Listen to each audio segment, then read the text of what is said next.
वालेकुम, मैं हूं अस्मा नासिर और आप देख रहे हैं हमारा यूट्यूब चैनल द क्रिएटर। दोस्तों, मेहनत एक ऐसा हथियार है जिसका सहारा लेकर नामुमकिन को भी मुमकिन बनाया जा सकता है। अगर आपको यकीन नहीं है तो आज ये वीडियो देखने के बाद आप ज़रूर इस बात के ऊपर यकीन करने लगेंगे। बाबर आजम स्कीपर, कौन नहीं जानता इसके बारे में। हमारे तीनों फॉर्मेट के वो कैप्टन हैं और किंग बोला जाता है उन्हें क्रिकेट का।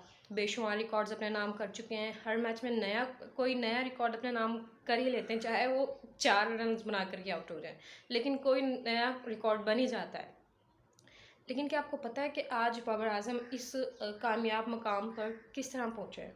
तो मैं आपको उनकी ज़िंदगी की स्टोरी बताने लगी हूँ। बाबर आजम 14 अक्टूबर 1994 को पैदा हुए लाहौर में। इतने कोई अच्छे फैमिली से इतनी अच्छी फैमिली नहीं थी उनकी, अगर उन पैसे के लिहाज से देखा जाए तो माली लिहाज से नॉर्मल फैमिली थी। लेकिन जो उनके माँ बाप थे वो बहुत ज़्यादा सपोर्ट करते थे बाबर को। उन्होंने अपनी ज़िंदगी में बेहद सख्त वक्त देखा। उसी के मैं चंद वाक़यात आपको बताना चाहूँगी। एक दफ़ा बाबर आज़म और उसके जो फादर हैं किसी तकरीब में गए हुए थे, तो उस तकरीब में उनसे पूछा गया, उनके जब फादर से पूछा गया कि आप अपनी ज़िंदगी का कुछ वाक़यात शेयर करें ताकि जो बच्चे बैठे हुए हैं ये मोटिवेट हों। तो उन्होंने बताया कि जब मैं बाबर को खेलने के लिए लेकर जाता था, क्रिकेट खेलने के लिए, जब मुझे कुछ पता चलता था कि कोई क्रिकेट का टूर्नामेंट हो रहा है, तो मैं बाबर को लेकर जाता था बाइक पे बिठाकर। तो हमारे पास, तो जब बाबर खेल रहा होता था, तो जब वो अपनी एक टीम खेल लेती थी, तो जब वो आता था या लंच का जब ब्रेक होती थी, तो हमारे पास इतने पैसे नहीं होते थे कि हम 2 लोगों का खाना अफोर्ड कर सकें। तो मैं इस तरह करता था कि मैं बाबर के लिए खाना छोड़ देता था कि मुझे भूख नहीं है बाबर, आप खा लें।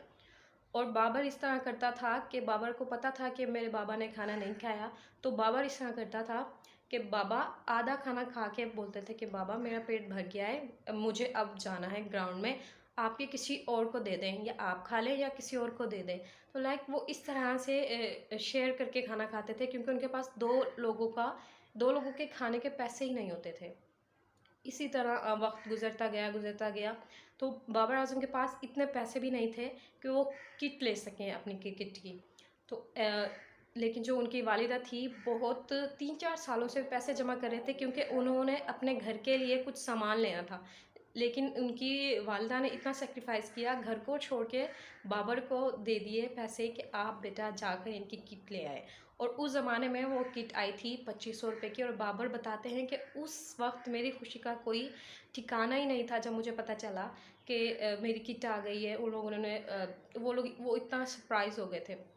उसके बाद सन 2007 में जनूबी अफ्रीका की टीम आई, पाकिस्तान। तो पाकिस्तान आई तो बाबर ने किसी को बोलकर कहा कि बाबर के बाबा ने किसी को बोलकर कहा कि बाबर को बॉल पिकर लगा दें। जो बाउंड्री लाइन पर बच्चे होते हैं, जब छक्का लगता है या चौका लगता है, तो वो बॉल जो होते हैं बॉल उठाकर देते हैं फील्डर्स को। इसी तरह तो किसी तरीके से वो लग गए वहाँ पर। तो इस बारे में बाबर का कहना था कि वो इस तरह करते थे कि जब उन्हें जो घर से जो लंच मिलता था, वो ये करते थे, वो खाते नहीं थे, उसे वापस ले जाते थे शाम को, कि ताकि वो कोई और खा ले और पैसे थोड़े से सेव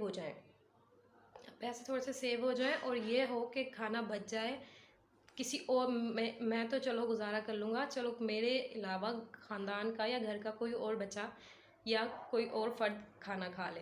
लेकिन उनके साथ जो एक इन दिनों के दौरान जो बाबर को एक मोटिवेशन पॉइंट मिला था, वो ये था कि जनूबी अफ़्रीका के किसी प्लेयर ने बाबर को देखा था बाउंड्री लाइन पर, और बाबर को देखने के बाद कहा था कि मुझे लगता है कि ये बच्चा ज़रूर कुछ ना कुछ बड़ा करेगा अपनी ज़िंदगी में। तो बाबर कहते हैं कि मुझे वो वक्त बहुत अच्छा लगा कि मुझे किसी इंटरनेशनल प्लेयर ने मेरे बारे में ये बोला, और मुझे बहुत ज़्यादा मोटिवेशन इस बात से हुई। इसके बाद वक्त गुज़रता गया, क्योंकि उनके अंदर टैलेंट था और वो स्ट्रगल करते थे। और वो क्रिकेट एकेडमी जो थी, अपने घर से पैदल जाते थे, कि अपने फादर से पैसे नहीं मांगते थे ताकि पैसे बच जाएं। पैदल जाते थे, लिफ्ट वगैरह लेकर, या किसी भी तरीके से पैदल पैदल ही जाते थे। उसके बाद और एक जो अहम बात ऐड करना चाहूँगी वो ये है, जो बाबर अकमल हैं, उमर अकमल, कामरान अकमल और अदनान अकमल के कज़न हैं। कज़न लेकिन उन्होंने कभी उनकी सपोर्ट नहीं ली इस चीज़ में कि मुझे सपोर्ट कर दें या मुझे पर्ची लगवा के टीम में ले आए। वो अपनी अपने टैलेंट की बुनियाद पर आए, अपने टैलेंट की बुनियाद पर ही आज पाकिस्तान के तीनों फॉर्मेट की वो कैप्टन है। और अगर वो पर्ची होते तो वो इतने रिकॉर्ड्स कभी भी अपना नाम कर ही नहीं सकते थे, कभी भी वो कैप्टन बन ही नहीं सकते थे, क्योंकि उमर अकमल कहाँ पर है और अदनान अकमल कहाँ पर है कोई पता नहीं है। वो आप कह लें कि वो गुम हो चुके हैं। तो इसके बाद उनकी ज़िंदगी का जो टर्निंग पॉइंट था वो सन 2015 था, जब उन्हें वनडे की टीम के लिए सिलेक्ट कर लिया गया था। और वो कहते हैं कि वो मेरी ज़िंदगी का बेहतरीन दिन था, खुशियों भरा दिन था। और इस तरह वो स्ट्रगल करते रहे। बाद में वो T20 के लिए भी उन्होंने डेब्यू किया, वो टेस्ट सीरीज़ के लिए भी डेब्यू किया। वो चलते गए क्यों, और मेहनत करने के बाद उन्होंने पीछे मुड़ कर नहीं देखा। और आज देख लें आप, वो माशाल्लाह से तीनों फॉर्मेट के हमारे कैप्टन हैं। ये सब कुछ किस इसलिए सिर्फ इसलिए पॉसिबल हो सका कि उन बाबर ने मेहनत से जी नहीं चुराया। बाबर ने मेहनत की, बाबर ने कहा मैं गरीब हूँ जो भी हूँ, लेकिन मैं मेहनत करूँगा। बाबर ये कहते कि मैं चाहता था कि मैं मेहनत करूँ, चाहे मेरी मेहनत कामयाब हो या ना हो, लेकिन एटलीस्ट मेरे दिल में ये बात हो कि मैंने मेहनत की। और ऐसा ही हुआ। तो आज देख लें, वो दुनिया के कामयाब तरीन क्रिकेटर्स में से एक क्रिकेटर हैं पाकिस्तान के। वो सबसे ज़्यादा T20 में सेंचुरी बनाने वाले प्लेयर हैं, बहुत ज़्यादा रिकॉर्ड हैं उनके पास। और बहुत अच्छे, अभी तक वो बहुत अच्छे कैप्टन साबित हो रहे हैं। लाइक जो हमारे माजी में अगर हम देखें तो वो सपोर्ट करते हैं अपने आने वाले प्लेयर्स को। शायद उन्हें खुद को पता है कि वो किस तरीके से आए हैं, कितनी स्ट्रगल कर आए हैं। तो मैं उम्मीद करती हूँ कि आज की आपको वीडियो बहुत अच्छी लगी होगी। और मेरा आपसे यही कहूँगी कि मेहनत किया करें, मेहनत से जी ना चुराएं। बाज़ औक़ात हमारी जो कंडीशंस होती हैं वो हमें सूट नहीं कर रही होती। बाज़ औक़ात ये भी होता है कि हमारी जो मेहनत होती है हमें उसका उस हिसाब से फल भी नहीं मिल रहा होता। तो इसका मतलब ये नहीं होता कि अल्लाह पाक आपसे नाराज़ है, हरगिज़ भी नहीं।